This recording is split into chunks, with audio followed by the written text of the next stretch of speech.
Good morning, dear students. Welcome to the Let's Learn Economics with Abdul Hamid. So today we'll start in this video, or we'll learn in this video fixed exchange rates from the unit foreign exchange rate. आज हम लोग यहाँ पे पढ़ेंगे जो fixed exchange rate क्या है, स्थिर विनिमय हार की तार विषय की करें आलोचना करें. So basically exchange rates are determined in two ways. One is fixed exchange rate system, another is flexible exchange rate system.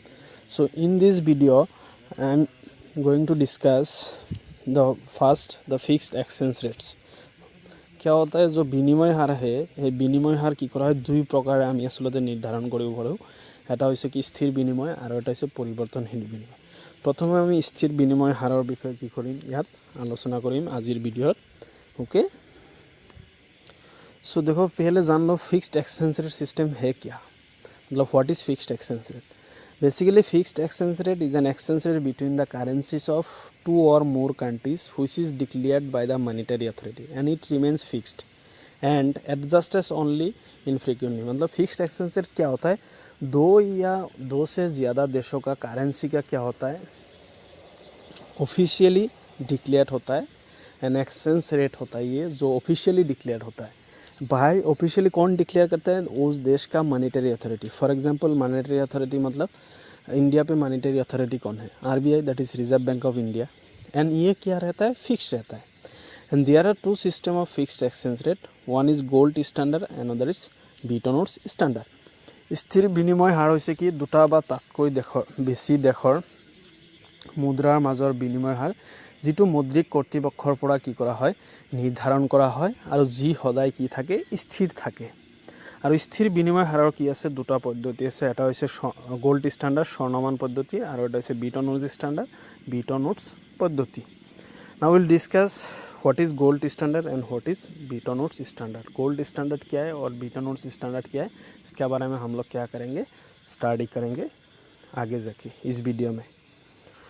Before going to gold standard और Bretton Woods standard, let's know about the evolution of the international monetary system. ये जो gold standard और Bretton Woods standard is in evolution के बारे में जानते हैं, क्रमविकास सम्पर्के जानूँ इहतर गोल्ड स्टैंडर्ड और ब्रिटन वुड्स स्टैंडर्ड. देखो 1870 से क्या हुआ, गोल्ड स्टैंडर्ड स्टार्ट हुआ और ये कब तक चला 1914, बिफोर फर्स्ट वर्ल्ड वॉर. 1914 में फर्स्ट वर्ल्ड वॉर हुआ था. उसके बाद फिर 1918 पे पीस हुआ. फिर 1925 में गोल्ड स्टैंडर्ड रीस्टूट हो गए फिर से. फिर 1939 पे सेकेंड वर्ल्ड वॉर हुआ. उसके बाद 1944 में एक कॉन्फ्रेंस हुआ था, ब्रिटन वुड्स कॉन्फ्रेंस, जो अमेरिका में हुआ था, न्यू हैम्पशायर. ब्रिटन वुड्स एक जगह है जहाँ पे हुआ था. और उसके बाद आया Bretton Woods standard. Bretton Woods standard से 1971 तक चला. उसके बाद आया मैनेज्ड फ्लोटिंग. सो धीरे धीरे ये है इवोल्यूशन ऑफ मॉनेटरी सिस्टम, मतलब एक्सचेंज रेट डिटरमिन करते किस तरह ये आया है. ठीक है, तुम लोग ये देख लेना. I think it will be helpful for you. Okay, so अभी हम लोग डिस्कस करेंगे व्हाट इज़ गोल्ड स्टैंडर्ड, स्वर्णमान पद्धति की. Under gold standard system exchange rate is officially declared and it is fixed. Only a very small change from this fixed value is possible. A typical exchange rate was associated with the gold standard system of 1870 to 1914. मतलब जो gold standard system क्या था, जो officially मतलब exchange rate fix था और जिससे थोड़ा स्मॉल चेंज कर सकते थे हम लोग. और जो वो गोल्ड स्टैंडर्ड सिस्टम है वो 1870 से लेकर बिफोर फर्स्ट वर्ल्ड वॉर मतलब 1914 तक रहा. और under this gold standard system इस currency value was determined in terms of gold and hence exchange rate was fixed according to the value of currencies that have to be exchange. मतलब currency का value क्या होता है, gold का value का हिसाब से हम लोग डिटरमिन करते हैं जो फिक्स था. Under gold standard system currency का वैल्यू क्या करते थे, गोल्ड का वैल्यू का हिसाब से हम लोग डिटरमिन करते हैं जो फिक्स था. स्वर्णमान पद्धति হৈছে কি যে স্বৰ্ণমান পদ্ধতিত কি কৰা হৈছিল, বিনিময় হাৰটো কি কৰা হৈছিল স্থিৰ বুলি ধৰা হৈছিল আৰু অলপ আমি কি কৰিব পাৰিছিলোঁ তাৰ পৰা পৰিৱৰ্তন কৰিব পাৰিছিলোঁ. আৰু এই স্বৰ্ণমান পদ্ধতিটো কি কৰিছিল 1870 চনৰ পৰা 1914 চনলৈকে প্ৰথম বিশ্বযুদ্ধৰ আগলৈকে কি আছিল এইটো চলি আছিল. আৰু এই স্বৰ্ণমান পদ্ধতি মতে প্ৰত্যেক যিটো মুদ্ৰাৰ মূল্য, সেই মুদ্ৰাৰ মূল্য প্ৰত্যেকখন দেশৰে মুদ্ৰাৰ মূল্যটো কি কৰাইছিল, সোণৰ বিনিময়ত আমি কি কৰিছিলোঁ, সেইটোক মিজাৰ কৰিছিলোঁ। আৰু তাতে কি আছিল, যি দেশৰ মুদ্ৰা কি কৰিব লগা হৈছিল, এক্সচেঞ্জ কৰিব লগা, বিনিময় কৰিব লগা হৈছিল, সেইটো সেই সোণৰ মাধ্যমত, সোণৰ মূল্যৰ মাধ্যমত কি কৰা হৈছিল, স্থিৰ বুলি ধৰা হৈছিল। ফৰ এক্সাম্পল, এই এক্সাম্পল দেখ লেতে, if 1 British pound is exchangeable for 125 grams of fine gold and $1 of 25 grams। मतलब सपोज क्या होता है, 125 ग्राम्स ऑफ गोल्ड का वैल्यू 1 ब्रिटिश पाउंड है, और मतलब एक ब्रिटिश पाउंड में, सिंपल वर्ड्स में समझो, एक ब्रिटिश पाउंड में क्या होता है, 125 ग्राम्स ऑफ गोल्ड मिलता है इंग्लैंड पे, ब्रिटेन पे। ब्रिटिश पाउंड मतलब यूके का जो करेंसी है। और अमेरिका में वही $1 में कितना मिलता है, 25 ग्राम्स ऑफ गोल्ड मिलता है। तब जाके 1 ब्रिटिश पाउंड इक्वल्स टू कितना डॉलर होगा, क्योंकि देखो यूके का में मिलता है 125 ग्राम्स 1 ब्रिटिश पाउंड, यहाँ पे ओनली यूएस में मिलता है 25 ग्राम्स। तो 125 से डिवाइड करो 25, 125 डिवाइड बाई 25 इक्वल्स टू क्या होगा, 5। सो मतलब एक ब्रिटिश पाउंड इक्वल्स टू क्या है, $5 है। इंडिया का बात समझो, सपोज क्या होता है, इंडिया पे क्या होता है, 1 रुपीस पे 5 ग्राम्स ऑफ गोल्ड मिलता है, और यूएस पे क्या होता है, 30 ग्राम्स ऑफ गोल्ड मिलता है $1 पे। तब $1 इक्वल्स टू कितना इंडियन रुपीस होगा, यहाँ पे देखो 1 इंडियन 300 डिवाइड बाई 4 कितना हो रहा है, 75। सो मतलब इसी तरह क्या होता था, गोल्ड स्टैंडर्ड का सिस्टम से इसी तरह करेंसी का वैल्यू क्या होता था, डिटरमिन होता था। जे एक्सक्यूज मी, जे इंडिया पे एक $1 पे कितना, सॉरी यूएस पे 30 ग्राम्स ऑफ गोल्ड का वैल्यू था $1, और इंडिया पे सपोज वही 1 रुपीस पे 4 ग्राम्स ऑफ गोल्ड मिलता था। तब जाके करेंसी का हिसाब से देखो एक्सचेंज रेट क्या होता था, $1 equals to 75 Indian rupees. So this is gold standard system. Now हम लोग बीटन वुड्स स्टैंडर्ड का सिस्टम का हिसाब से जानेंगे, और what is Bretton Woods standard we will discuss. So first ये एक फ़ोटो है जहाँ पे देखो गोल्ड स्टैंडर्ड का सिस्टम से, जो एक तरफ गोल्ड दिया है, दूसरी तरफ करेंसी दैट इज़ $, है। सो जो करेंसी का वैल्यू था वो गोल्ड का वैल्यू का हिसाब से डिटरमिन होता था। नाउ ये एक फ़ोटो दिखाया मैंने, जहाँ पे मतलब जो बीटन वुड्स समिट हुआ था 1944 में न्यू हैम्पशायर में, उसमें जो डेलीगेशंस आए थे, मतलब पार्टिसिपेंट्स आए थे, रिप्रेजेंटेटिव ऑफ लीडिंग नेशन, मतलब 44 नेशंस का जो रिप्रेजेंटेटिव से वो सब यहाँ पे क्या होता था, पार्टिसिपेंट्स किया था। और वो लोग एक एग्रीमेंट पे आया था, वो लोग एक एग्रीमेंट किया था। उसके बाद IMF का जन्म हुआ और बीटन वुड्स स्टैंडर्ड आया, इसलिए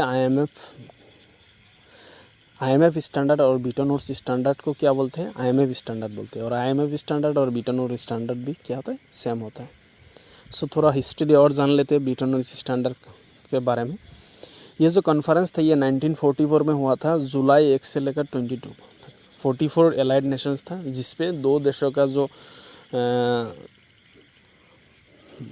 UK that is United kingdom और USA का जो फाइनेंस मिनिस्टर था, उस टाइम ट्रेजरी बोलते थे, हैरी डेक्स्टर वाइट, और ब्रिटेन का था John Maynard Keynes, JM Keynes, जिसके बारे में तुम लोगों ने बहुत सुना है।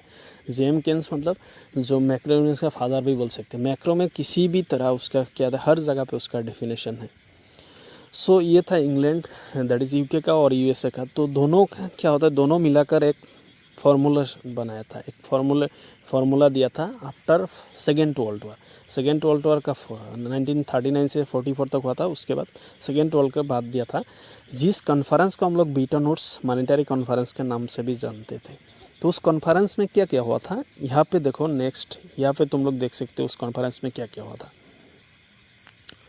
New Hampshire designed new international monetary system that would facilitate the post war economic growth. जो वार के बाद क्या हुआ, इकोनॉमिक ग्रोथ के लिए क्या होता है, वो लोग नया प्लान बनाया था वो बीटन वुड्स कॉन्फ्रेंस में। तो उसमें क्या किया था, जो फिक्स्ड एक fix exchange rate system was established. जो एक्सचेंज रेट था कंट्री का बीच वो इस्टेब्लिश हुआ था फिक्स्ड एक्सचेंज के हिसाब से, और all currencies were fix to gold, but एक कंडीशन क्या था, only the US dollar was directly convertible to gold. It means मतलब क्या था, US dollar is after in Bretton Woods standard US dollar is considered as the international currency for all. और devaluation could not be used as a competitive purposes. Devaluation जो currency का devaluation होता था वो competitive purpose के लिए use नहीं कर सकते थे ब्रेटन वुड्स स्टैंडर्ड का सिस्टम से. और एक कंट्री मैक्सिमम 10% तक डिवेल्यूशन कर सकता था. अगर उसका ऊपर करना चाहते थे तब IMF का परमिशन का ज़रूरत होता था. ओके, वो जो ब्रेटन वुड्स सिस्टम था, इस सिस्टम वो IMF का भी जन्म 1945 में भी हुआ, जब ब्रेटन वुड्स सबमिट के बाद. सो हम लोग यहाँ पे देखेंगे ब्रेटन वुड्स है क्या, ब्रेटन वुड्स स्टैंडर्ड में क्या है, what is Bretton Woods standard बा ब्रेटन वुड्स पद्धति की. According to Bretton Woods standard gold was replaced by US dollar. Under this system gold was replaced by US dollar, and under this all currencies were linked to US dollar at a fixed exchange rate. And under this system US जो United states of America है वो guarantee देता था convertible dollar into gold eight $35 पर ounce of gold. मतलब जो Brayton Woods standard system उसमें क्या होता था, गोल्ड को रिप्लेस किया था US डॉलर से, और US डॉलर गारंटी देता था क्या कर सकते, कन्वर्ट कर सकते, और सब देशों ने US डॉलर को क्या इंटरनेशनल करेंसी मान लिया था. और उसमें जो एक्सचेंज रेट था वो फिक्स था. किस तरफ, जे $35 US का वैल्यू कितना था, 1 आउंस ऑफ गोल्ड. वो आउंस ऑफ गोल्ड मतलब एक यूनिट है जो USA में यूज़ होता है गोल्ड को मेजर करने के लिए, ounce of gold. Suppose $35 US equals to क्या था, 1 ounce of gold. For example India पे वही था, 1 आउंस ऑफ गोल्ड का वैल्यू सपोज क्या आता है 2100 है. फॉर एग्जांपल 2100 है. तब जाके देखो क्या होगा, 2100 डिवाइडेड बाय 35, तब क्या होगा देखो कितना होता है, यहाँ पे लगभग 60 रुपीज़ होगा. तो 1 US डॉलर इक्वल्स टू कितना था, 60 रुपीज़. तो इसी तरह सब देश का जो करेंसी का वैल्यू है वो डिटरमिन होता था. मतलब एक फिक्स था, एक फिक्स्ड एक्सचेंज रेट था, जो 1 ounce of gold equals to $35 US. Suppose India पे उसका वैल्यू क्या होता है, 1 आउंस ऑफ गोल्ड 2100 है. ब्रिटेन पे सपोज क्या होता है, 1 ounce of gold equals to कितना था, सपोज $7 था, 7 ब्रिटिश पाउंड था. So 7 British pound. तब जाके क्या होगा, 1 ब्रिटिश पाउंड इक्वल्स टू कितना होता था, $5 US. ठीक है. तो इसी तरह सपोज कुवैत डिनर पे भी अलग अलग था. सो जो एक एक्सचेंज रेट था वो फिक्स था. क्या था, the $35 equals to 1 ounce of gold. India पे सपोज उस 1 आउंस ऑफ गोल्ड का वैल्यू जितना होता था उसका हिसाब से हम लोग करेंसी का वैल्यू डिटरमिन करते थे. ओके. सो और ब्रेटन वुड्स स्टैंडर्ड क्या था, 1944 से लेकर 1971 तक था, 71. और आफ्टर दैट नया सिस्टम आया जो हम लोग नेक्स्ट वीडियो में डिस्कस करेंगे कि वो नया सिस्टम क्या था, मैनेज फ्लोटिंग और flexible exchange rate system. Bretton Woods পদ্ধতি মতে কি কৰা হৈছিল, যেটো সোণক কি কৰা হৈছিল আমেৰিকান ডলাৰৰ সহায়ত কি কৰা হৈছিল, পৰিৱৰ্তন কৰা হৈছিল. আৰু আমেৰিকান ডলাৰক কি কৰা হৈছিল আন্তৰ্জাতিক মুদ্ৰা বুলি সকলোৱে কি কৰিছিল, স্বীকৃতি দিছিল. আৰু বিনিময় হাৰটো স্থিৰ কৰা হৈছিল কেনেকৈ, আমেৰিকান ডলাৰৰ মাধ্যমত আৰু সোণৰ মূল্যৰ মাধ্যমত. তাতে এটা ফৰ্মুলা দিয়া হৈছিল সেই ব্ৰেটন উডছ ছাবমিটত, যে 1 ounce of gold equals to কি আছিল, $35 US আছিল. আৰু সাপোজ যদি ভাৰতবৰ্ষত সেই 1 আউন্স অফ গোল্ডৰ দাম যদি সাপোজ 2100 টকা হয় আজিৰ দিনত, তেনেহ'লে $1 ইকুৱেলছ টু কি হ'ব, 2100 হৰণ 35, 60 ভাৰতীয় টকা.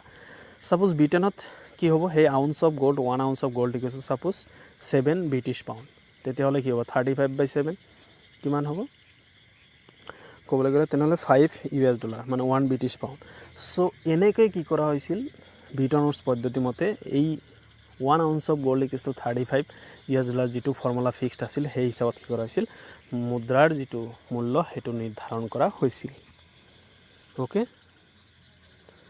চ' today we have discuss what is fixed exchange rate, what is gold standard, and what is Bretton Woods system. So' these are the probable questions that may come in your exam. What is fixed exchange rate, write a short note on gold standard system, or explain Bretton Woods standard. Okay, thank you. In the next video we will discuss what is flexible exchange rate system.